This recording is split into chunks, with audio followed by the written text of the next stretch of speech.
자, 구본기의 생활경제 구본기 소장님 나오셨습니다. 안녕하십니까? 네, 안녕하세요. 앞에서 네. 채팅 참여하다가 아, 글쎄 나한테 들켰어. 네. 자, 구본기 소장님. 네. 어떻게 보세요? 윤석열 대통령이 취임 100일 날 사과한다 한 표입니까? 안 한다 한 표입니까? 이거는 저는 좀 달리 생각하고 싶은데요. 아, 그래요? 얘기하세요. 네. 사과를 하게 만들어야죠. 만들어야지. 네. 아, 그래요? 네, 제가 왜 그러냐면은 이번 역시 주말에도 달러. 집회 갔다 왔거든요. 근데 제가 저번 주에도 집회 갔다 왔다고 말씀드렸잖아요. 예, 하루하루 지날수록 분위기가 확실히 달라지고요. 그래요? 네, 확실히 달라지고 시민들 반응이 달라요. 이게 몇 가지를 확인하고 있는데 가령 지금 민주당 그 전당대회를 보면은 민주당 내의 개혁 세력이 소수가 아니었다라는 사실들이 이번에 드러나고 있잖아요. 네, 이게 증명되는 것 중에 또 하나가 저도 이제 거리에 나가가지고서 이게 나랍니까? 뭐 이렇게 하면서 시민들이 막 이렇게 행진하시더라고요. 저도 섞여서 같이 행진할 때 시민분들이 호응해 주시는 거 보면은 이 의견이 결코 소수가 아니구나. 그거를 확인하고 있어서요. 하여튼 사과하게 만들어야 된다. 네. 그럼 사과한다면 계속해서 5년 동안 하면 안 되잖아요. 그렇죠. 이게 휴가 복귀하면서 국민 뜻을 받들겠다고 했잖아요. 예. 국민 뜻을 받들면은 뭐라고 해야 될까요? 계속 하지 않는 게 맞지 사과하고 않는가. 뭐 반성하고 정말 진정으로 하게 되면은 네. 거기 같이 했던 사람들 다 도망갈 거야. 검찰들 뭐 윤핵관들 이거 뭐야? 이거 큰일 났네. 우리가 해먹을 거 없어져 버리네. 그래서 아마 사과 못 할 거야. 네. 저도 대통령 기본 성정으로 봐가지고는 사과를 하지 않을 거라고 생각을 하고 있어요. 네. 네. 특히 이제 됐습니다. 누구 얘기 하려고 그랬는데 네. 좀 이따. 자, 주제 치포 동맹이에요, 그죠? 요거 네. 낸시 팔로시 여사도 와서 여사래. 다 여사 요새. 낸시 팔로시 의장도 와서 이걸 강조했단 말이죠. 네, 맞아요. 야, 이 문제부터 먼저 그 용어 설명부터 좀 해주시죠. 네, 그 경제 용어 대부분이 잠깐 들여다보면은 이해가 금방 되는 건데. 치포다. 네. 네 개다 이거죠? 네, 맞습니다. 치포 동맹이라고 하잖아요. 네네. 칩 가지고 제 친구는 감자칩이냐고 이러던데 그건 아니고 칩이 반도체를 뜻하는 거고, 그다음에 포 동맹, 그다음에 동맹에 참여하는 국가의 숫자를 말하는 거예요. 그러니까 반도체 관련해서 4개의 국가가 동맹을 맺는다라고 생각하시면 어디입니까? 되고요. 미국 들어갈 테고. 네, 미국, 대만, 그리고 대한민국, 일본 이렇게 들어가는데 애초에 처음에 이걸 제안한 게 미국이고요. 네. 미국이 3월달에 우리 치포 동맹 맺자라고 말을 했고, 그럼 미국은 이런 제안을 왜 했느냐? 그렇지, 그게 중요한 거죠. 왜 했느냐? 이게 중요한 건데 지금 다 알다시피 지금 거의 신냉전 시대라고 말하고 있잖아요. 이게 2018년부터 중국이랑 미국이 무역 전쟁하면서 막 싸우기 시작했단 말이에요. 우리나라야 그 사이에 껴가지고 조금 고통받고 있는데 그 연장선이라고 생각하시면 될 것 같고요. 네. 다투던 중에 미국이 고민을 좀 했나 봐요. 이거 어떻게 해야지 중국을 좀 더 괴롭히지? 이렇게 고민을 하다가 반도체다. 반도체로 괴롭히자. 이렇게 생각을 했던 것 같은데. 중국의 영향이 날로 갈수록 확산되니까 네. 그걸 막기 위해서는 결국 경제 전쟁으로서 반도체다. 그렇죠. 이게 좀 주요한 판단이었다고 저는 생각을 하는데요. 이게 지금 4차 산업혁명 시대로 넘어갔다라고 우리가 말들을 많이 하잖아요. 그 관련해 가지고서 가장 중요한 게 지금 반도체라고 얘기하고 있거든요. 그래서 4차 산업혁명 시대의 쌀은 반도체다 이렇게까지 말하고 있는데 사실 반도체의 문제는 조금 더 확장되면은 무기 문제로까지 넘어가거든요. 이게 그래서 반도체를 핵심으로 괴롭히자라고 전략을 짠 거는 저는 주요했었다고 보고 있는데, 근데 그 미국 입장에서 이제 판을 짜려다 보니까 그러면 어떻게 할까 보니까 제일 주요한 기술을 가진 국가들끼리 뭉쳐가지고 중국을 왕따시키자 소위 이런 생각을 했나 봐요. 중국한테 상당히 치명적이 되지 않겠어요? 그렇죠. 그래서 중국에서도 불쾌한 기분을 여실히 드러내고 지금 있는 상황인 거고, 이번에 낸시 팔로시가 온 것만 봐도 그 나라를 그대로 거쳤잖아요. 대만 거쳤다, 한국 거쳤다, 일본 가고 이런 식인 거고, 일단 미국 같은 경우는 설계하는 데 기술이 뛰어나고요.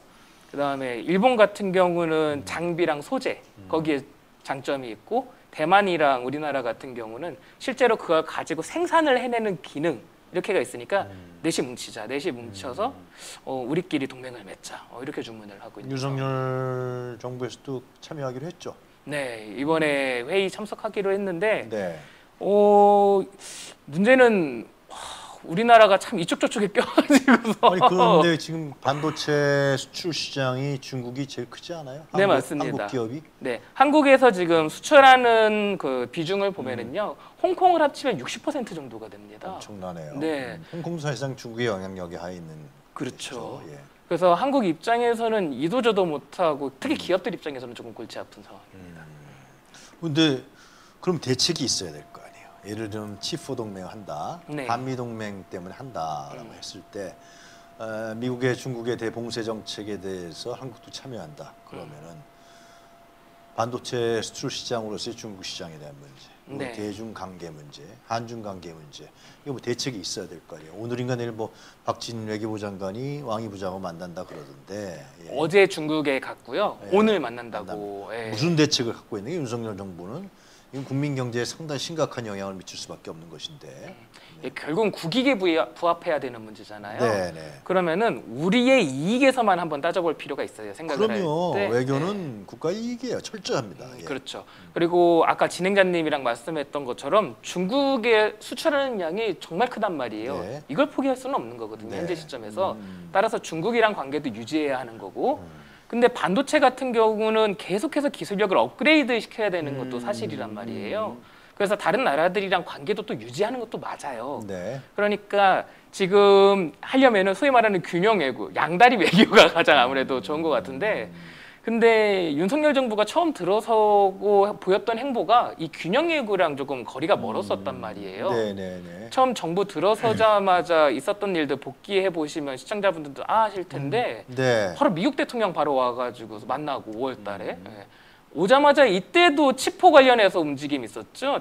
미국 대통령 오자마자 바로 삼성전자 반도체 공장 방문했었잖아요. 예. 이런 식으로 하면서 나토베이도 참석을 하고 등등 하면서 균형 외교랑은 살짝 거리가 먼 그. 아니, 그러니까 우리가 전통적으로 대한민국의 외교 정책은 미국과는 군사동맹, 그렇죠. 중국과는 경제 협력이란 말이지. 예. 그렇게 해서 우리도 살아나가고 먹거리 살아나가고. 이제 그거로 인해서 이제 한반도의 저희는 지정학적 위치상에서 벌어지는 여러 가지 강대국과의 이해관계를 우리가 균형적으로 우리 중심적으로 우리 실리적으로 실용적으로 펼쳐나간 것이 대한민국의 외교 정책이었지 않습니까? 박근혜 때도 그렇게 했어요. 네, 맞습니다. 꾸준하게 이어왔던 거잖아요. 시진핑하고도 친했어요, 굉장히. 막 왔다 갔다 했잖아요. 그런데 지금 보면은 완전히 이거 미국의 돌격대 역할을 하는 거 아니냐. 네. 치포 동맹도 그럼 한다 그러면은 그 다음에 경제적인 문제 대책은 뭐예요 도대체? 이거 안 물어볼 수가 없습니다. 이거는. 그래서 아무래도 지금 한국에서 간 이유는 장관이 네. 간 이유는 가가지고 이런 식으로 해야 되는 거겠죠. 사람 관계에서도 한쪽이 부탁을 했을 때 그거를 아이고 거기에 참여할 수밖에 없으면은 다른 쪽이 서운하면 안 되니까 가가지고서 뒤에서 말하잖아요. 어쩔 수 없었어요. 막 이런 식으로 말을 하지 않습니까? 그게 통하겠어요? 예를 들면 중국에서 네. 만약 한국이 치포 동맹에 가입할 경우에는 중국의 반도체 산업에 상당히 영향을 미치는 거죠. 그렇죠. 엄청난. 그럼 중국이 경제 보복하지 않겠어요? 전에 사드 처럼. 그렇죠. 그리고 대만 관계도 굉장히 상당히 심각한데. 실제로 지금 대만한테는 바로 무역 보복이 들어갔었단 말이에요. 이번에 그럼요, 낸시 들어갔죠. 펠로시 방문하고 나서 네, 그 뭐죠? 뭐 수출 그 주는 거 가스인가? 그거 안 주는 걸로 했던데. 모래요. 그 천연모래, 천연모래, 건설에 들어가는 천연모래 수출 안 하기로 바로 대만에서 한국 넘어오는 그 시점에 바로 제재를 가했어요. 빠르게 제재를 가해가지고. 그리고 우리나라 같은 경우는 사드 때 한번 트라우마가 있어가지고서요. 네. 한한령 때문에 그런 걱정하시는 분들 계시는데 네. 뭐 예측을 할 수는 없겠지만 그래도 그때처럼 즉각적으로 이루어지지는 않지 않을까라고 저는 생각을 하는 게요. 이게 제가 아까 4차 산업혁명 얘기를 조금 대만하고 한국하고는 중국이 좀 다르게 보고 있는 건 사실인 것 같은데 네. 이렇게 가면 점점 더 같이 보는 거 아니야? 그렇죠. 예, 근데 사드처럼 즉각적으로 움직이진 않겠다라고 생각을 하고 있는 게 사드 같은 경우는 어떤 일시적인 우발적인 다툼이었다고 한다면 이거는 뭐랄까요? 세계 경제를 거의 재편하는 수준이기 때문에요. 특히 반도체 산업 전체를 가지고 쉽게 움직이지는 어려울 거다라고 생각을 하고 있습니다. 저는. 그러니까 중국이 경제 보복은 안 할 것 같아요. 우리 아니요. 그 가능성은 당연히 열려 있죠. 경제 보복은 어떤 거 할 것 같습니까? 이게 하게 되면은 가장 무서운 게 반도체 눈에는 눈 이에는 이지 않을까 싶어가지고요. 실제로 지금 이 흐름들을 보면은 미국에서 한국 우리한테 치포를 계속 이렇게 푸시하고 있는 게 이게 3월 달에 미국에서 먼저 제안을 냈다고 했잖아요. 네. 흐름을 네. 보면은 계속해서 푸시를 하고 있는 게 3월 네. 달에 참여하자고 말을 했죠, 제안을. 그리고 5월 달에 미국 대통령 방문했죠. 그렇게 하고 나서 관련 법률이 7월 달에 바로 미국에서 통과를 했는데 그 관련 법률 통과되자마자 낸시 펠로시가 바로 왔단 말이에요. 그러니까 지금 이게 일련의 흐름으로 계속 엮여 있고 미국은 계속해서 한국 참여하라고 하고 있고 그리고 미국에서 통과된 소위 말하는 반도체법 내용을 보면은요. 미국 자국 내에서 글로벌 기업이 와서 공장을 만들고 반도체 관련해 가지고 투자를 하게 되면은 뭐 세제 혜택도 주고 돈도 많이 지원해 주겠다라고 하는데 그중에 반대급부의 조항이 있는 게 중국 등에 투자하지 말아라 대신 반도체 관련해 가지고 이런 식의 조항까지 있기 때문에 반도체 지원 플러스 법안 말씀하시는 거예요? 네, 맞습니다. 이게 중국 입장에서는 굉장히 또 거슬리는데 대한민국에 있는 삼성 반도체, 그러니까 삼성전자랑 그다음에 SK 하이닉스 있지 않습니까? 근데 세 개의 공장이 중국이잖아요. 근데 이 두 개의 공장이 이미 있어요, 중국에. 어떻게 그거? 그러면 중국 입장에서는 이제는 뭐 조처를 취할 수 있는 거는 바로 자국 내에서 취하면 되는 거니까요. 그러니까 지금 이 상황에서 제일 중요한 게 이제 외교력이죠, 결국은. 이게 기업이 나서 가지고서 양다리 전략, 그러니까 균형 외교를 할 수 있는 건 아니니까 지금 이 시점이 정부의 외교 역량이 시험대에 확실하게 올랐다고 저는 볼 수 있을 것 같아요. 아니 그런데 이제 그런 점을 윤석열 정부에서는 전혀 보지 않거나 안 보려고 하거나 아니면 무식하거나 무능한 것 같아요. 예를 들면 지금 미국의 패권 전략에서 이제 우크라이나 전쟁도 결국 러시아의 영향력을 최소화시키려고 우크라이나 전쟁에서 미국이 지원한 거 아니겠어요? 그런데 안 되잖아요. 그리고 윤석열 대통령은 하는 거를 보면 한결같습니다. 하는 게 국위구선을 하고 있다라는 느낌이 국민들로부터 들지가 않는 거예요. 이게 태도라는 게 사소한 것부터 나오잖아요. 가령 그 빵을 사러 간다던가 길을 막고 빵을 사러 간다던가 등등등 이런 것들로부터 느껴지는데 제가 잠깐 다른 얘기인데 이번에 제가 엄청난 사실을 알게 됐습니다. 어떤 걸 알게 됐습니까? 국민들이 윤석열 대통령 업무 수행 평가에 대해서 지금 거의 낙제점을 주고 있잖아요. 네. 그러니까 일을 하면 문제라는 거예요. 근데 이번에 휴가를 가면서 제가 알게 된 건데요. 윤석열 대통령은 휴가를 가도 문제더라고요. 워낙 그동안에 해놓은 게 많은데. 네. 아니 그러니까 이제 제가 이런 말씀을 왜 드리냐면 미국의 패권 전략이 예를 들면 전세 글로벌 시대의 흐름에 역행한다고 저는 보는 거란 말이죠. 그렇죠. 그러니까 러시아와 중국의 영향력을 차단하기 위해서 우크라이나 전쟁에도 직간접적으로 관여하고 그러나 그것이 결국은 러시아 영향이 더 커져버렸단 말이에요. 지금. 우크라이나 전쟁 우크라이나 이기기 어렵단 말이죠. 러시아가 결국 이기게 될 거고 그것도 실패했고 조 바이든 행정부가. 중국도 마찬가지로 중국의 영향력을 확대되는 영향을 차단하기 위해서 T4 동맹이라든가 쿼드라든가 뭐 했는데 쿼드 제대로 안 되잖아요. 인도에서 그 협력을 안 하고 있단 말이죠. 네. 그럼 이 동북아시아나 태평양 전략에 있어서 중국의 영향력을 차단하려고 하는 건데 그것도 잘 안 돼 지금. 그 부분에서 참 흥미롭다고 저는 느끼는데. 그런데 그런 흐름이 있는데 윤석열 정부는 자꾸만 미국의 돌격대가 되겠다. 그러니까 조 바이든이 노을룩 악수한 거 아니에요. 그래, 너는 내 말 잘 듣는 사람이야. 내가 하라는 대로 해. 이런 거란 말이죠. 그런 상황에서 지금 치포 동맹을 할 경우 그럼 우리 한국 기업과 한국 국민들의 이 생존에 대한 문제는 어떻게 책임질 거냐라는 문제가 심각하게 다가올 거라고 해야죠. 맞습니다. 저도 같은 생각을 하고 있죠. 그래서 이런 문제뿐만 아니라 지금 외교 안보 문제뿐만 아니라 국내 경제에 이 영향을 미치거든요. 대책이 없는 것 같아요. 도대체 이거 어떻게 하려는지. 우리의 이익을 어떻게 가져가면서 중국 관계, 미국 관계를 풀어나가야 된단 말이죠. 그러니까 이게 처음에 일관된다고 제가 말씀을 드렸었던 게 행동을 취하기 전에 충분한 검토들이 있어야 되는데 그렇죠. 그런 검토가 있었다는가. 가령 이번 안건 같은 경우는요. 철저하게 비용 편익 분석을 먼저 했었어야 돼요. 특히 이게 반도체 산업이기 때문에 내부에서 더 있는 정보들을 가지고 비용 편익 분석을 했었어야 되는데 그런 건 없고 지금 나오는 얘기들이 정부에서 나오는 얘기마저 일반론적인 얘기들이 지금 계속 나오고 있기 때문에 국민들이 신뢰를 못하고 있는 측면이 있다. 교육 정책이 아주 대표적인 거예요. 맞습니다. 지금 윤석열 정부에서 하는 정책이 다 이런 것 같아. 다.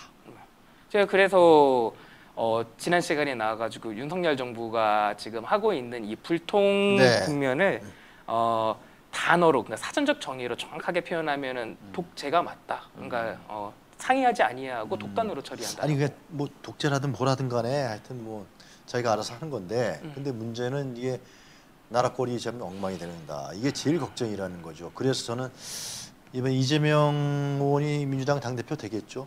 네, 확실하게 될 걸로 보입니다. 제 생각에는 이재명 의원이 당대표 되면은 사실상 준정부적 역할을 해야 되지 않겠냐. 전 그런 생각이 들어요. 실제로 국민들이 기대하고 있는 것도 그런 거일 것 같아요. 싸운다, 뭐 이기는 민주당이라고도 얘기하지만은 지금 국정 운영이 제대로 돌아가지 않고 지지율도 20%, 10%까지 얘기하고 있기 때문에 이런 국민이 고통스럽거든요. 이 외교 문제, 지금 그 천연가스 문제도 지금 유럽에서 러시아에 수출 금지한다는 거 아닙니까? 그럼 우리도 이제 겨울 되면은 이 가스 문제 심각해질 거예요. 이거 어떡할 거예요, 도대체? 이게 결국은 거시경제 문제가 미시로 와서 우리들 생활경제, 그러니까 살림살이를 고통스럽게 하는 거거든요. 네네네. 근데 정치인들 중에서 살림살이, 생활경제, 민생경제 가장 잘하는 사람이 누굽니까? 라고 물으면 100이면 100 이재명 의원을 뽑기 때문에 네. 저는 그래서 당대표 됐을 때 윤석열 정부하고 싸우는 것도 중요하고 견제하는 것도 중요하지만 지금 국정 운영이 제대로 진행되고 있지 않기 때문에 모든 총체적으로 교육 정책 뭐 모든 게 다 진행되지 않기 때문에 국회 권력을 갖고 있는 민주당이 그런 준정부적 역할을 좀 해야만 국민들이 그나마 좀 숨 쉬고 사지 않겠느냐 뭐 그런 생각이 듭니다. 최근에 하는 걸 보면은 하여튼 자 하여튼 그 이 문제에 대해서 더 뭐 첨언하실 거 있으면은 소장님 반도체 패권을 둘러싼 미중 간의 움직임 이게 복합적으로 얽히고 있는 상태인데 한국이 과연 어떤 포지션을 가져야 할지 참 걱정입니다.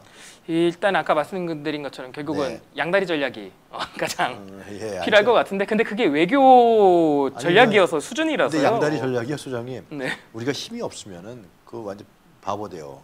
고래등 싸움에 새우등 터진다고. 근데 이게 몇 달 전으로 돌아가 보면 그러나 우리가 중심을 잡고 균형을 가져가면 그건 다른 문제죠.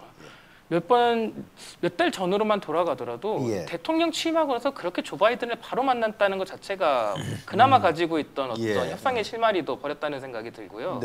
그래서 전 교수님께서 말씀하신 부분, 그러니까 거대 야당의 대표가 일 잘하는 이재명 의원으로 재편되면은 준 정부로 활동해야 된다라는 것에 저는 좀 어떤 해결의 실마리를 두고 있는 게요. 과거로 돌아가 보면은 대선 국면에서도 두 후보, 당시 두 후보죠. 윤석열 후보랑 이재명 후보의 외교관 그리고 태도에서 완벽하게 서로 배치되는 부분들이 있었던 게 윤석열 당시 후보 같은 경우는 균형 그리고 뭔가 이렇게 밸런스를 잡으려는 게 전혀 없이 여러분들 발언 기억하실 거예요. 김정은을 대상으로 버르장머리 고쳐버려야 된다고는 말을 하는 이런 포지션이었고 이재명 당시 후보 같은 경우는 기자들이 이렇게 물었단 말이에요. 미국입니까? 중국입니까? 양자택일 하십시오. 이런 식의 질문을 했는데 거기서 바로 조금 더 쉬지 않고 외교는 양자택일의 문제가 아닙니다. 그럼 시정이지, 시정. 이렇게 말한 것만 보더라도 다 그렇게 해요. 조 바이든 봐요. 지금 우크라이나에서 젤렌스키 버릴 날만 있다는 얘기가 외신에서 나오잖아요. 우크라이나 젊은이들만 죽어버린 거예요. 아무도 영국이나 미국이 책임지겠습니까? 책임 안 집니다. 하여튼 그런 문제에서 봤을 때 상당히 걱정된다. 자, 하여튼 뭐 지금 우리 구본기 소장님 이제 매주 화요일마다 이제 저희 나오셔서 여러 가지 고마운 얘기를 많이 해주시는데 이 생활 경제에 대해서 특히 여러 가지 얘기를 좀 많이 지금 뭐 그런 것도 있는 것 같아요. 지금 노동조합들이 아주 대단한 것 같아요. 공무원 노조 이번에 뭡니까 오미맥주 화이트 진로 관련해서 용역 기사들 노동조합 문제 전국 각지에서 노동조합과 현 정부하고 부딪히는 이런 현상이 계속 발생하는 것 같아요. 근데 이게 반작용인 것 같기도 한다는 그런 생각이요. 근래 MBC에서 2주 전이죠. 2주 전 금요일에 대통령실 문건을 단독으로 입수해가지고 이렇게 공개를 했지 않습니까?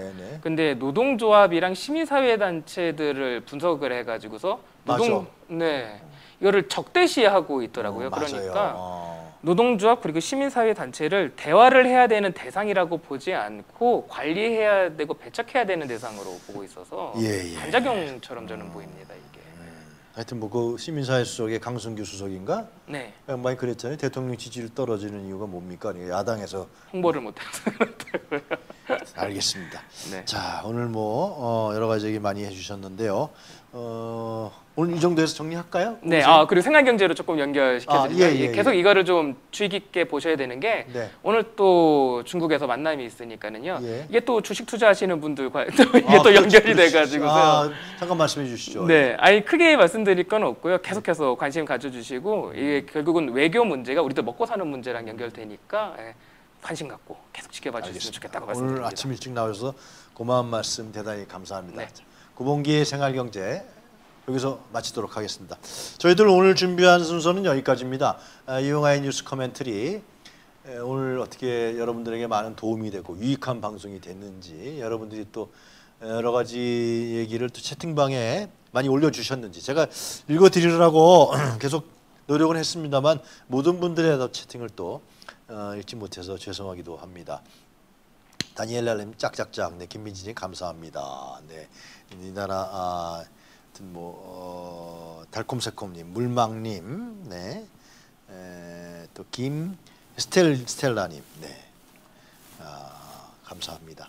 저희들 그러면 오늘 여기서 물러가고요. 내일 아침 8시에 다시 찾아뵙도록 하겠습니다. 여러분 감사합니다.